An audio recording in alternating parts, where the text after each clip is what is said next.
Comment arrêter de vouloir plaire aux autres?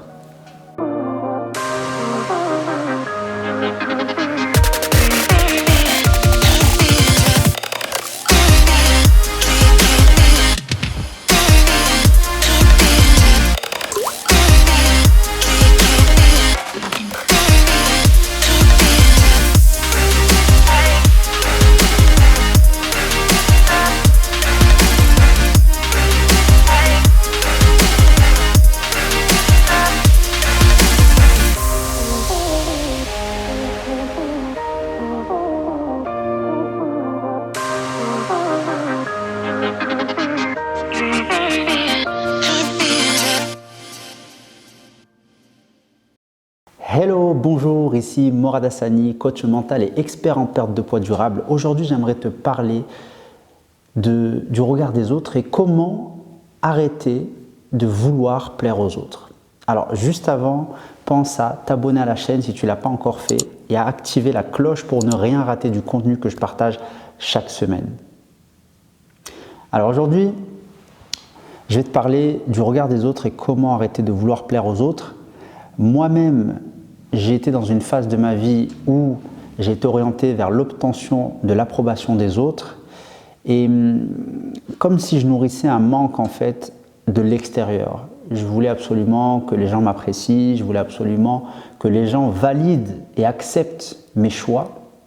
Et le problème avec ça, c'est que ça va être compliqué d'avancer dans sa vie parce que si on n'a pas cette approbation, si on n'a pas cette validation des autres, eh bien, on va se sentir mal. On va se sentir un peu à l'écart, comme si ce qu'on faisait, c'était mal. Et du coup, on dépend un petit peu des éléments extérieurs. Et c'est compliqué de reprendre le contrôle de sa vie si on dépend des éléments extérieurs. Je dis toujours que si on dépend des éléments extérieurs, c'est comme si on était un bateau sans gouvernail et qu'on était un petit peu guidé par les vagues et qu'on se laissait fracasser par les rochers. C'est un petit peu ça l'idée. C'est que si aujourd'hui tu souhaites une meilleure vie, si tu souhaites aujourd'hui reprendre le contrôle de ta vie, il va falloir ne plus dépendre des éléments extérieurs. Et le regard des autres, l'obtention de l'approbation des autres, etc. Tout ça, en fait, ce sont des éléments extérieurs. Alors, c'est dû à quoi? C'est dû à quoi? En majeure partie, c'est dû à notre enfance et à notre éducation et à nos parents. Alors, pas tous les parents, bien sûr, mais beaucoup de parents font l'erreur de dire à leurs enfants « si tu n'as pas de bonne note à l'école, tu n'obtiendras pas ça. Si tu ne fais pas ça, tu n'obtiens pas ça. » Et on grandit avec cette idée de vouloir plaire à nos parents, faire les choses pour nos parents. Et du coup, en fait, ça reste ancré en nous de manière inconsciente. Et c'est ce qui se passe avec nos amis, avec notre entourage. Et du coup, on reste bloqué par ce schéma-là. Alors du coup, tu dois te poser la question, mais comment faire? Comment faire pour sortir de cet engrenage malsain et comment faire pour reprendre le contrôle de sa vie? Eh bien, en fait, c'est très simple. Il y a 3 points importants. Le premier point, c'est l'accomplissement intérieur. De te poser la question, qu'est-ce qui te nourrit le plus? Qu'est-ce qui te rend le plus heureux, la plus heureuse? Et de te dire, si tu n'avais pas de famille, si tu n'avais pas d'amis, si tu n'avais pas de gens en fait autour de toi, qu'est-ce qui vraiment te rendrait heureux ou heureuse? Qu'est-ce qui te satisferait le plus au plus profond de toi-même? Ça, c'est la première chose à faire, premier point. La deuxième chose, c'est de faire la distinction entre les besoins et les valeurs. C'est 2 choses différentes. Il y a une cohérence, mais ce sont 2 choses distinctes. Il y a beaucoup de personnes en fait qui confondent besoin et valeur. Besoin, c'est ce qui va te nourrir de l'intérieur. C'est vraiment ce qui te satisfait le plus, qui va te nourrir de l'intérieur. Alors que les valeurs, c'est dû à notre éducation. C'est ce qu'on nous a inculqué. Et pour te donner un exemple, une image, en fait, c'est comme un tableau. C'est-à-dire que les besoins, c'est ce qu'il y a à l'intérieur du tableau, d'accord ? Et les valeurs, c'est le cadre qui va entourer le tableau. Et on a besoin en fait d'avoir cette cohérence entre nos besoins et nos valeurs pour justement être pleinement épanoui et révéler notre potentiel. Donc, comment ça se passe? Il faut te poser la question pour vraiment savoir si tu as cette cohérence justement entre tes besoins et tes valeurs. Te poser la question et te dire est-ce que ce que je fais aujourd'hui, est-ce que c'est pour nourrir mes propres besoins ou est-ce que c'est pour nourrir les besoins de quelqu'un d'autre? Ça, c'est la première question à te poser. Ensuite, de te dire, est-ce que si ça nourrit mes besoins, est-ce que c'est en cohérence avec mes valeurs et mes principes ou pas?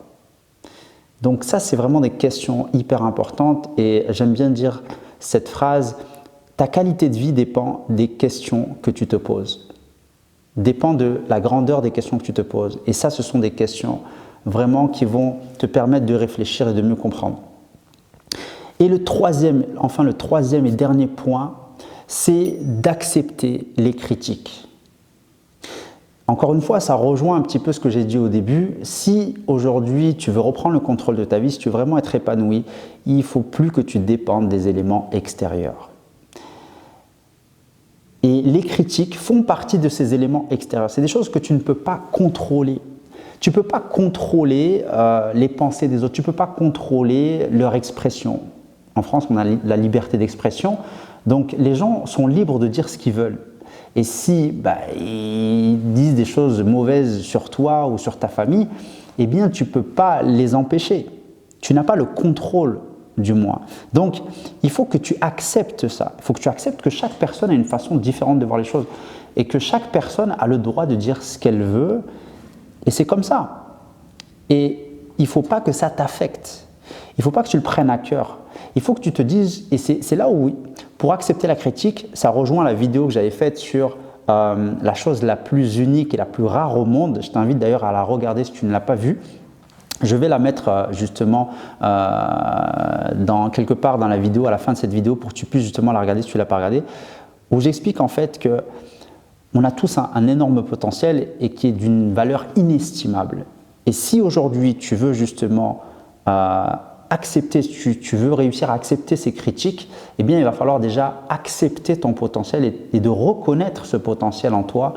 Et voilà, donc ces 3 points sont vraiment les points les plus essentiels pour justement sortir de cet engrenage malsain, de vouloir plaire aux autres, de vouloir cette obtention de l'approbation des autres. Et on le voit aussi sur les réseaux sociaux aujourd'hui, et c'est très dévastateur, très destructeur, des gens qui vont poster des choses uniquement pour avoir en retour des j'aime, des likes, des commentaires, pour se sentir bien.